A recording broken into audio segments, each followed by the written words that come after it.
El siguiente segmento tiene contenido o opinión. La entrevista en A Primera Hora. Analizamos los hechos del momento junto a sus protagonistas.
El siguiente segmento tiene contenido o opinión. La entrevista en A Primera Hora. Analizamos los hechos del momento junto a sus protagonistas.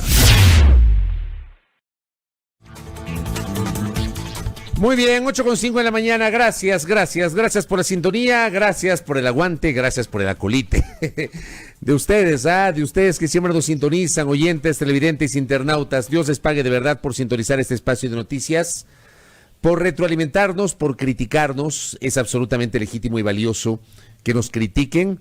Siempre procuramos aprender de esa crítica y apuntar a mejorar con base en esa crítica. Augusto Tandazo está con nosotros. Doctor, ¿cómo le va? Bienvenido, buenos días. Buenos días, Fabricio. Un gusto estar con Radio Majestad. ¿Cómo le va? En estas pausas bien prolongadas que tenemos, pero que no importa. Cuando llega la Navidad, llega la Navidad. No se queje, doctor. Oiga, ¿cómo le va? ¿Cómo ve el país, Augusto Tandazo? Veo cuando una persona entra a una sala de terapia intensiva en un hospital y los pronósticos son reservados. Y entonces los pronósticos nos hacen ver que para el 2021 tendremos que enterrar el cadáver.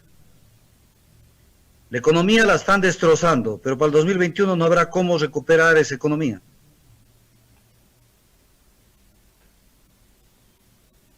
Usted dice, la economía la están destrozando.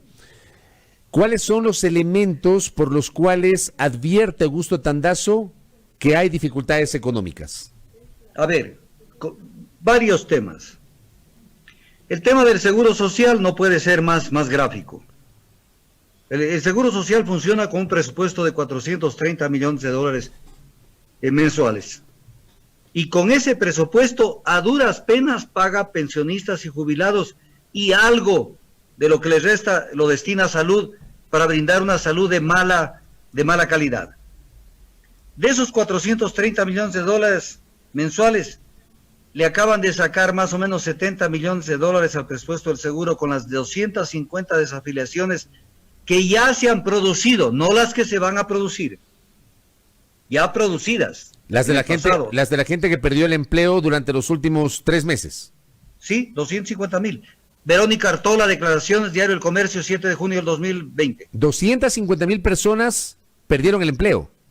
Claro, le estoy dando el dato, Diario El Comercio, 7 de junio. ¿Por qué me extraña? Porque el gobierno hablaba de 150,000, incluso el Comité Empresarial Ecuatoriano hablaba de 150,000. O sea, la cifra es más alta. Y yo le estoy dando con santos pelos y señales, 7 de junio del Diario El Comercio, de declaraciones de Verónica Artola, gerente del Banco Central, 250,000. Mírelo nomás en su computadora.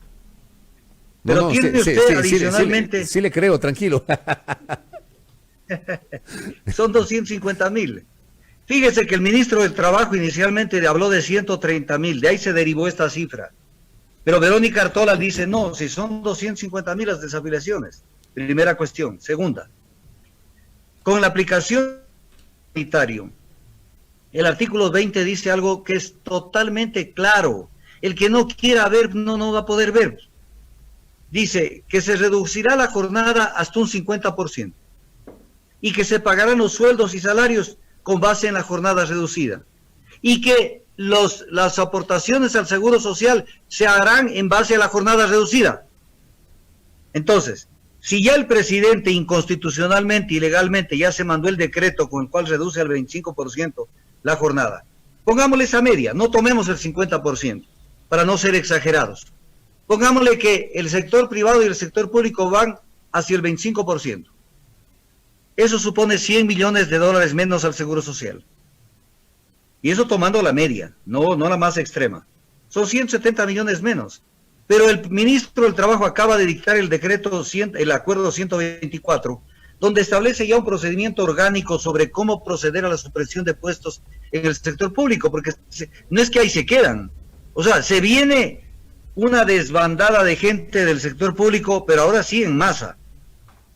Y entonces, solamente con los dos primeros conceptos, el 40% del presupuesto del Seguro Social se viene abajo.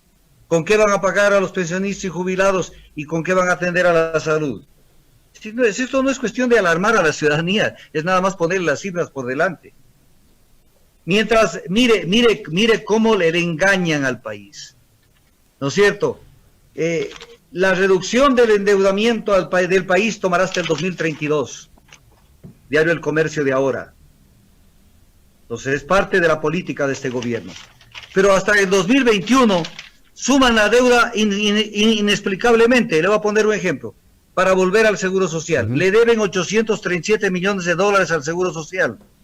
Le deben. Y aparte de ello, le acaban de pagar hace pocos días a Goldman Sachs 1.000 millones de dólares de una deuda que vencía el 2022. ¿Qué es eso? Y siguen endeudándose. Acaban de prevender 50 millones de barriles de petróleo, con lo cual queda comprometido el petróleo hasta el 2025. Ya vamos a hablar de eso, pero antes, ¿por qué cree usted que pagaron anticipadamente la deuda con Goldman Sachs? Porque tienen conexiones subterráneas, pues hijo. ¿Pero qué es lo que están buscando? Quedar bien con los acreedores. ¿Para qué? Porque son parte de ellos, ¿no? ¿Para qué? Son parte de ellos. O sea, no ellos es para trabajan qué, para no es para qué, sino por qué. Porque son parte de ellos. Son parte de ellos. Es el neoliberalismo. ¿Quién se expresa la política neoliberal? El ministro de Finanzas y en este gobierno. O sea, y le mienten encima. Porque, a ver, para que la ciudadanía entienda, no es que esto sale del gobierno y dice, saben que vamos a hacer esto y le vamos a pagar vamos a hacer estos pagos. No. Tenemos que enterarnos a través de la Bolsa de Luxemburgo, que es donde se registran las operaciones de deuda. Tenemos que ahí enterarnos de las travesuras de este gobierno. Entonces después intentan buscar una explicación, pero ellos no son transparentes. Ahora van a pagar 811 millones de dólares en agosto, el 15 de agosto. Pero mientras tanto, buscan cómo meterle la mano al pueblo ecuatoriano y cómo votarlo misericordiamente a la calle. Antes de ir a agosto, usted hablaba, y luego de Goldman Sachs, usted hablaba de la preventa del petróleo. ¿Es malo eso, doctor? A ver, si a usted, yo no sé cuánto le paguen a usted, ni me interesa, cuánto le paguen en Radio Majestad. Pero si me dicen alguien, sabe que ya le pagaron anticipadamente los sueldos a Fabricio Vela en Radio Majestad hasta el 2025, yo le tiro la pregunta a usted, ¿es bueno o malo? O sea, para ¿Cuál es su futuro? Claro, pues, ¿cuál es su futuro? Ya ha cobrado sus sueldos de aquí hasta el 2025. Para el caso de un humilde yamingo, como decimos popularmente, es pan para hoy, hambre para mañana, ¿no? Claro, pero un hambre brutal. Y le hablan de que están estructurando para eliminar la deuda en el año 2032. Pero antes, ¿sabe lo que es eso? Pero antes también se prevendió el petróleo. Antes también era malo. A ver, yo siempre he visto peligroso las preventas de petróleo. Yo he estado con usted varias veces. Si no es la primera vez que estoy. Yo no he visto positivo eso de comernos el futuro del país. Porque si usted me dice, por ejemplo, a ver, vamos a poner un ejemplo concreto. Yo prevendo el petróleo, pero ese dinero lo uso, por ejemplo, para invertir en una refinería del Estado, no privada, del Estado, para evitarme el desangre del 70% de la importación de combustibles para el consumo interno. Entonces uno dice, es como cuando uno se aprieta los cinturones, dice, me voy a comprar un departamento y me voy a tener que apretar los cinturones un buen tiempo. Pero tiene un justificativo, pero hacer esto para gastarse el dinero, porque todo va a una licuadora y la licuadora se llama Cuenta Única del Tesoro Nacional. Pues fíjese que el ministro de Finanzas, cuando obtiene el crédito de los 648 millones de dólares del Fondo Monetario Internacional hace un mes y medio, será 2 meses, dijo algo que yo me quedé perplejo. Dijo, y les anuncio como una buena noticia, que esto es de libre disponibilidad. Tesoro, pues. Si la deuda tiene que sujetarse a los parámetros de endeudamiento que están especificados en la Constitución, pues. Fundamentalmente tienen que servir para obras de infraestructura, no para gastarse, pues. Porque esa plata se hace plata de bolsillo, pues. Ok, vamos a lo de agosto. Hablamos de Goldman Sachs, hablamos de la preventa petrolera, vamos a agosto, claro. Nos dijeron que el Estado supuestamente se ha ahorrado 811 millones de dólares para enfrentar el COVID, y no es que se ha ahorrado, simplemente hay un diferimiento del pago y en agosto vamos a tener que pagar. ¿Qué va a pasar en agosto, doctor Tandazo? Que va a pagar. Y quedará una vez más el presidente Lenín Moreno como un mentiroso. Porque él en un Twitter, y usted lo debe recordar, en un Twitter dijo, nos ahorramos de pagar. ¿Cómo que nos ahorramos de pagar? Primero le mintieron al país cuando pagaron los bonos 2020. Respecto del monto. ¿Cómo? Respecto del monto, porque dijeron un monto, pero resulta que en los registros del Banco Central es otro monto. No solo en los registros del Banco Central, sino en la Bolsa de Luxemburgo. Pagaron intereses cuando dijeron que no pagaron intereses. ¿Cuánto pagamos? Y ahí, ¿Cuánto fue lo que se pagó? 343 millones de dólares. Pero no solo es eso, han pagado también otros valores. O sea, porque aquí eso es la sospecha que tenemos. Pues, o sea, que ¿por qué se comportan de esa manera? Pues, lo que pasa es que no tenemos alguien porque es fácil, el camino es fácil. Los tenedores no van a aparecer, los tenedores de los bonos así nomás. Los intereses de los derechos e intereses de los tenedores de los bonos los manejan los bancos agentes. Entonces, ¿qué tiene que actuar el Estado? Y aquí una recomendación a la señora fiscal general del Estado, que le pregunte al ministro de Finanzas cuáles son los bancos agentes de los tenedores de los bonos, que no son muchos, no deben pasar de 3. Y ahí sí, con una requerimiento que le diga quiénes son los tenedores, porque no puede ser que se porten tan bien con los tenedores de los bonos. Alguna explicación tiene que haber. Pero además, en medio de esto, mire, es que esto es desastroso, no solamente la economía nacional, sino cómo se estructura el mundo. Goldman Sachs es calificadora de riesgos y a la vez es prestamista. O sea, déjese de cosas. O sea, me imagino yo que con ese argumento, me imagino yo con esa explicación, si a Goldman Sachs se le paga anticipadamente y se cumple, va a mejorar seguramente la calificación por esta dualidad que usted señala, doctor. Pero claro, porque es un arma de doble filo. Ellos mismos son del mismo grupo, o sea, son de la misma cofradía. Las calificadoras de riesgo son vinculadas al mismo crédito y son vinculadas a las transnacionales para que hagan la fiesta con los activos del Ecuador. Entonces, ¿qué es lo que estamos viendo? Que se viene igual la privatización de los sectores estratégicos del Ecuador. Y el Ecuador estamos esperando a que terminen de consumar la tarea de provocar un despojo total de los activos del Estado. Y después ya no habrá vuelta luego, porque la gente es tan ingenua que dicen, por ejemplo, en el 2021, doctor Tandazo, que llegamos y tenemos que recuperar la patria y tenemos que hacer... No quieres recuperar la patria, hijito. Sigue nomás en la hamaca. Sigue tranquilo en el diván. ¿Para qué va a salir el 2021? Si el 2021 ya está todo se ha terminado. A ver, algunos de los internautas dicen, el diagnóstico está bien, es lo que está pasando, pero dicen, ¿qué hacemos? ¿Qué propuestas? ¿Qué se puede hacer? ¿Qué se debería hacer en estas condiciones, doctor Tandazo? Trasladar octubre a junio. O sea, lo que usted me está entendiendo. Pero dígalo usted.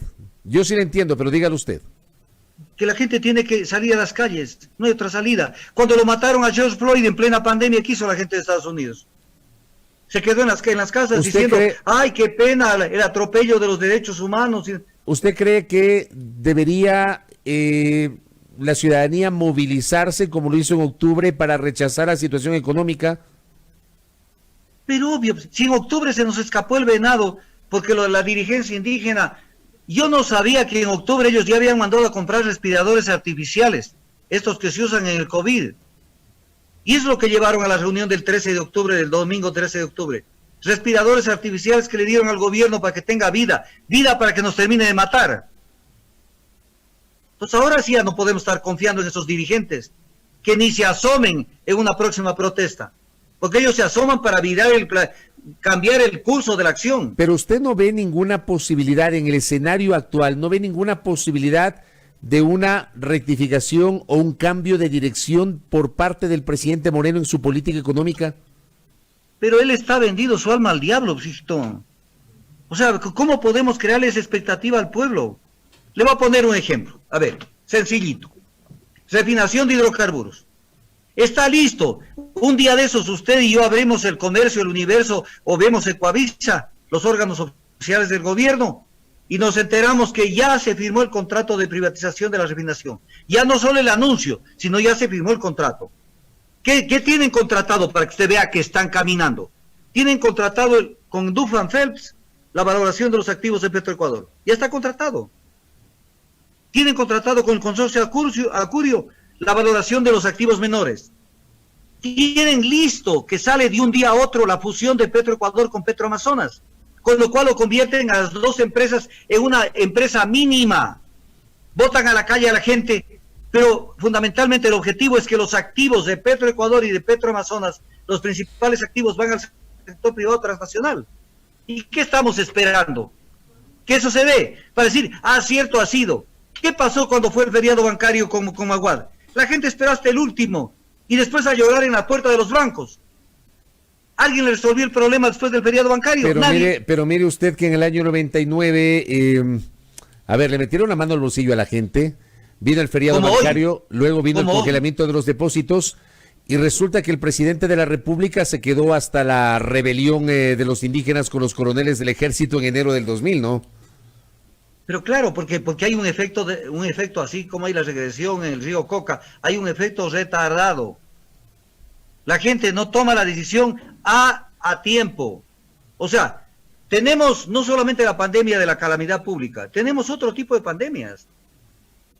La pandemia de la información, la pandemia de esta ola neoliberal que quiere acabar con nuestra economía, con nuestro futuro. ¿Y qué estamos esperando? Que consumen todo. Y a mí me dicen, yo actúo mucho en redes sociales, me dicen, doctor, pero verá, en el 2021...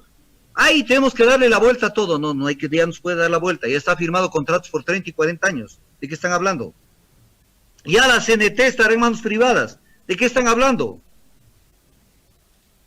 Entonces, tenemos que entender lo que pasa. Y ahora no tenemos lo que tuvimos en el 99.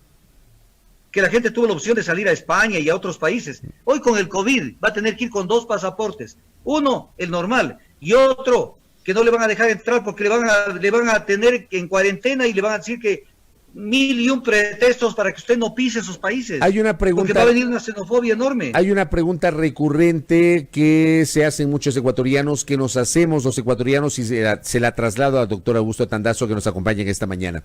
¿Hay un riesgo real de la dolarización de la economía, doctor? A ver, la señora Verónica Artola, en la misma comunicación que no sé si usted la avanzó a abrir, en la misma comunicación dice que, le voy a leer textualmente, mejor para que no falle ni siquiera una coma respecto de lo que estamos diciendo. Regáleme un segundito, nada más. Le regalo. Estamos hablando con Augusto Tandazo, con sus reflexiones muy frontales, como siempre, sobre la situación política y económica del país. ¿Ya encontró? A ver, aquí. A ver. Sobre los empleos, dice, hay 250,000 personas desafiliadas al Seguro Social. Ya, está aquí, lo estoy leyendo. Y luego dijo, mire, esto es terrible. La única fuente de ingreso para sostener la dolarización es el endeudamiento externo. Ya pues, ya, o sea, ya está dicho todo. O sea, es un país inútil después de 3 años en donde, si usted piensa, por ejemplo, Fabricio dice, ahora, ¿con qué voy a mantener mi casa, mi familia en julio? Tengo que endeudarme. ¿Y con qué voy a mantener agosto? Nueva deuda. ¿Y con qué en septiembre? Otra deuda. Ya, pues está fijada la ruta. La ruta es endeudarse sin límite. O sea, hasta el fin de los siglos, hasta que se vaya Moreno a vivir en España o en Europa o en alguna parte, y se vuelen todos los que lo han dejado al país, como lo han hecho en otros gobiernos, se han ido al exterior y no pasa nada. En este contexto, doctor Augusto Tandazo, ¿cómo ve usted el panorama político electoral? Porque claro, en teoría, si es que no hay un diferimiento de la fecha de las elecciones, el 17 de septiembre se debería convocar al proceso electoral. Estamos a 3 meses. Exactamente 3 meses, porque hoy estamos 17 de junio. ¿Cómo ve ese panorama? Es un panorama donde están aterrada la gente coaligada con el gobierno, porque esto hay que tener claro, el gobierno no es el gobierno en sí. El gobierno es más la suma de Creo, más la suma del Partido Social Cristiano, que ahora intenta hacer por ahí unos amagues de que no están de acuerdo. Es BIM, BADI, SUMA, la Izquierda Democrática, el Partido Sociedad Patriótica. Porque todos ellos han manejado el país de esa manera y han compartido tronchas económicas, tronchas políticas, tronchas judiciales, tronchas de poder. Entonces están aterrados, por eso es que quieren que paje el tema de la pandemia para tener las elecciones lo más en las tarimas, con una cantidad de cuestiones que permite una campaña electoral, porque saben que si la campaña se den los tiempos, no van a tener tiempo de recomponerse. Y por eso es que intentan cosas como estas, el voto telemático, que es la tesis del Creo, que es la tesis del gobierno, porque aquí hay un entente. El gobierno está fundamentalmente atado a Glazo, eso no hay para dónde irse. Y en ese entente había también alguien que se sumaba, que era Bucarán, porque son 3 actores totalmente identificados con la candidatura de Lazo. Y entonces el voto telemático que lo defienden Verde Soto y lo defiende Pita, para ahí sí hacernos pedazos con las elecciones. Incluso hablaban del voto asistido cuando el voto es secreto. ¿Cómo puede haber voto asistido? Norma de los derechos humanos y norma constitucional. Entonces, preparándose para esto, para ver cómo hacen alguna travesura y vuelven a empoderarse el país. No se van a poder volver a empoderar del país. Eso tienen que tenerlo claro, porque hay que destaparles tantas y cuantas veces sea necesario la careta para que sepan cómo han actuado. Por eso yo por eso le preguntaba, o sea, ¿cómo ve el escenario político electoral? ¿Qué va a pasar con el centro hacia la izquierda? ¿Cómo le ve configurada la derecha, doctor? A ver, nuestro papel es sencillo, y no es que estoy destapando una estrategia, sino que es la verdad. Nuestro papel es decirles, si el señor presidente de la República tiene, en el mejor de los casos, no en el peor de los casos, tiene un porcentaje de aceptación del 14%, divídanse ese 14% entre Creo, entre el Partido Social Cristiano y entre los otros partidos minúsculos que están coaligados. Porque para ellos ha estado trabajando, pues. Entonces, la centroizquierda tiene todas las opciones. Por eso es que intentan ver cómo se mezclan acá y cómo se camuflan. Entonces, da ganas de sacar un pañuelo y llorar de ternura, verlo, por ejemplo, a Gustavo Larrea, a decir que está aglutinando gente para crear un frente de salvación nacional de cara al comicio del 2021, cuando ha estado entrando por la cochera del Palacio de Gobierno para hablar con Moreno todas las semanas. Y un frente de salvación nacional, ya se retira del tema.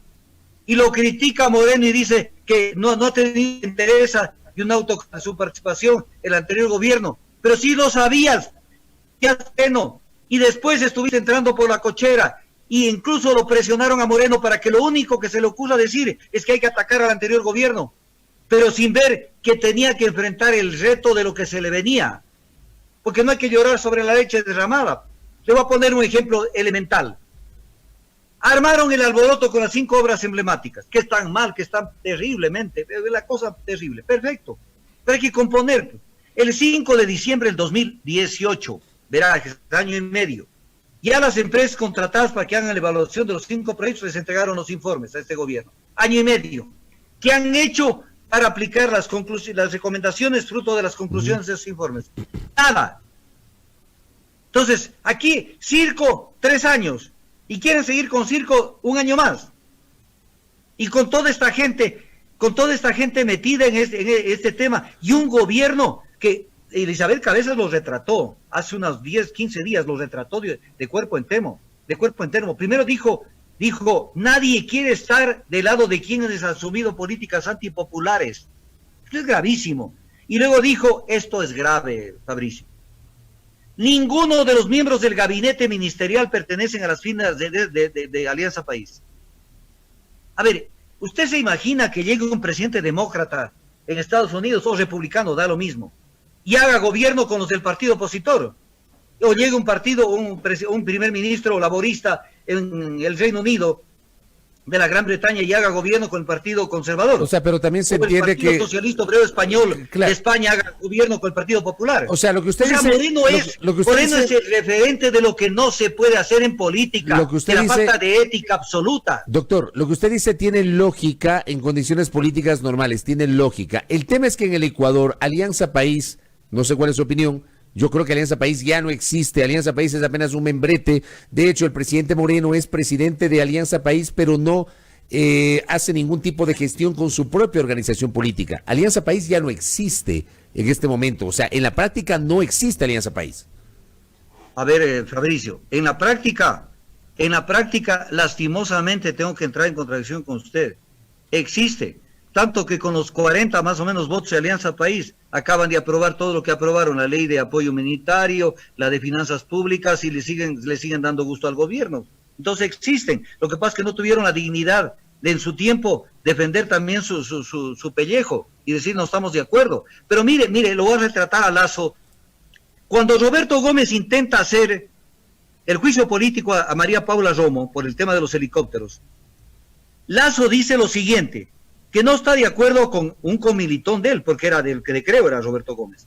No estoy de acuerdo, dice, porque dice, según Lazo, con irregularidades, con ingobernabilidad no se resuelven los problemas.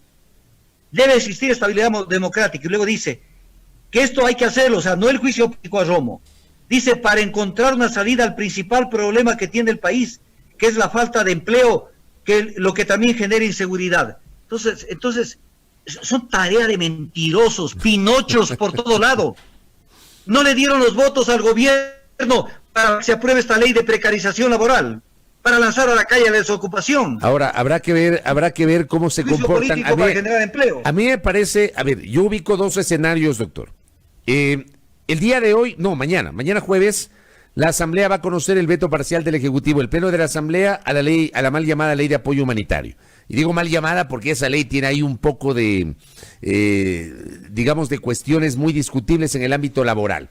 Creo que ese tema va a convertirse en una prueba de fuego versus las denuncias que han aparecido desde la semana anterior sobre el supuesto reparto de instituciones públicas a favor de legisladores. O sea, a mí me parece que por ahí podría pasar algo el jueves. No sé cómo le ve usted. No pasa nada, Fabricio. Y le explico por qué. Porque en términos jurídicos el Ecuador tiene 2 opciones. Que el legislativo, o sea, la Asamblea Nacional, con las 2/3 partes de la votación, se imponga en el texto que aprobó, que es la misma, no quiero decir la palabra exacta, el mismo estiércol que vino después del veto, con pequeñísimas modificaciones. Es lo mismo. Entonces, o se imponen en su texto o aprueban lo que les mandó Moreno. Y lo mismo es el mismo producto, estiércol con diferente presentación. Entonces, ¿qué salida tiene el país? No tiene ninguna. No tiene ninguna.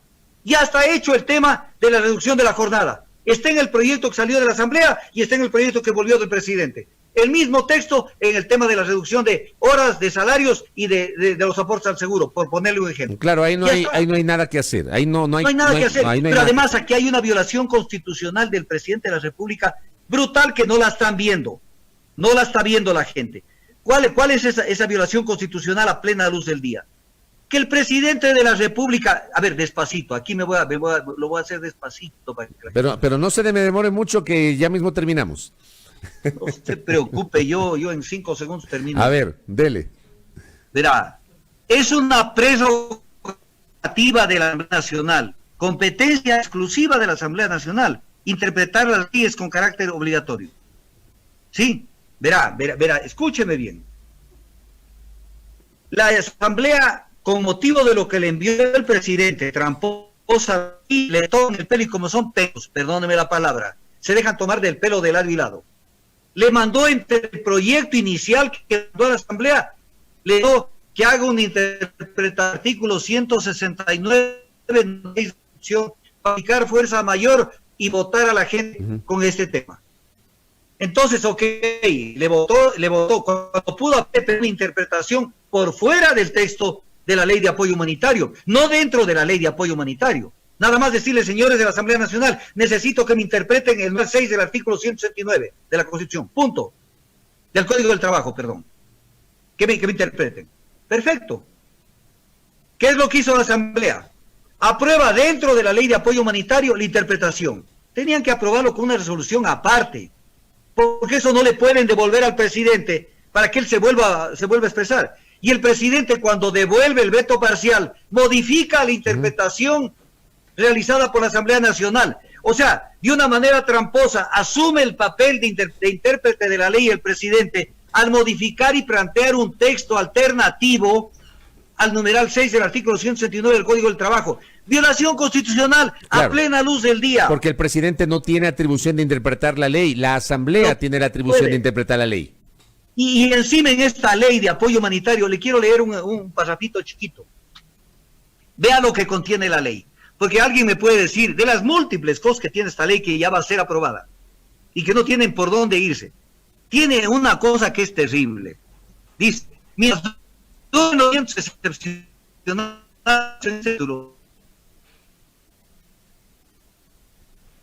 podrá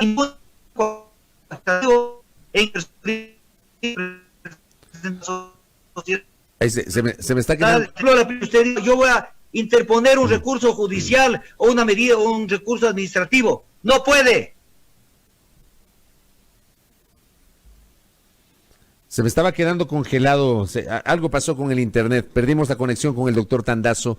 Algún problema tuvimos con el internet y estábamos en la parte final, justamente en la última reflexión del doctor Tandazo. Algo pasó con el internet. Perdimos la conexión con el doctor Tandazo, pero creo que la mayor parte de la entrevista, muy crítica por cierto, con la visión de Augusto Tandazo, queda clara obviamente su postura crítica sobre la situación económica del país, sobre el escenario político electoral que se viene, muy complejo evidentemente, lo que va a enfrentar la República, es la advertencia de Augusto Tandazo. Estamos cerrando justamente este espacio de noticias a esta hora de la mañana. En el último tramo del espacio se complicó el internet. No sé si fue el nuestro o el del doctor Tandazo, pero alguna dificultad tuvimos.